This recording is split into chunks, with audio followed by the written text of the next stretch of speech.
Сәлем достар, өткен видеода Наполеон тортын жасап отырып, келесі видеода жұмсақ булочканың рецептін көрсетемін деп уәде еткенмін. Бүгін сол рецепті көрсететін боламын. Ингредиенттері қолжетімді және оңай жасалады.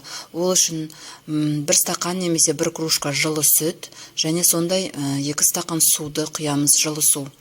Өте жылы болу керек. Одан кейін оның үстіне 1 ас қасық дрожжымды саламын және 1 ас қасық тұз, 1 стакан қантымды салып, жақсылап тұрып араластырып аламын. Осылай араластырып аламын. Одан кейін барып, оның үстіне 6 ас қасық сұйық майымды құямын.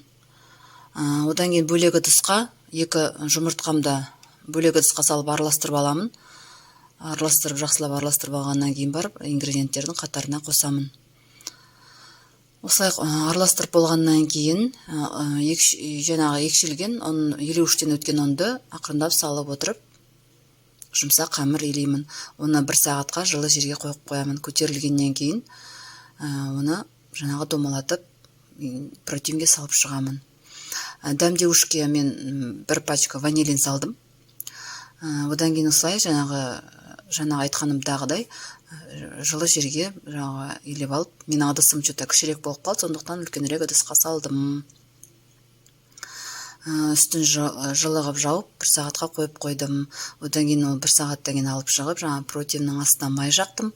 Одан кейін қамырды қолыма май жағып отырып, үзіп отырып, осылай протеинге салып шықтым домалата. Менің каналда басқа да рецептерім бар, сол рецептерді көріп, жаңағы комментария жаза кетіңіздер. Осылай барлығын жасап шыққаннан кейін оны 1 сағатқа жылы жерге қойып қою керек, үстінен орамалмен жауып. Одан кейін жаңағы кішкене көтерілу керек қамыр. Сосын оны жаңағы 1 сағаттан кейін алып шығып, үстіне жұмыртқаның сарысын жағамын. Міне осылай істеп шықтым. Менде кішкене қамыр қалды, мен оны осындай кішірек ыдысқа осылай орналастырып шықтым. Жаңа жұмыртқаның сарысын жағып шықтым да, үстіне пищевой мак септім. Мактан басқа жаңағы күнжіт себуге болады, егер күнжіт болатын болса. Осылай сеуіп шығыптым да, оны духовкаға салып 30-40 минутқа пісіріп шықтым. Енді сіздер духовканы бақылаңыздар. Әркімде әртүрлі болғандықтан бақылау керек. Осылай дайын болды, міне өте жұмсақ, әрі үлпілдеп тұр. Дәмі өте керемет, жасап көрулеріңізге болады.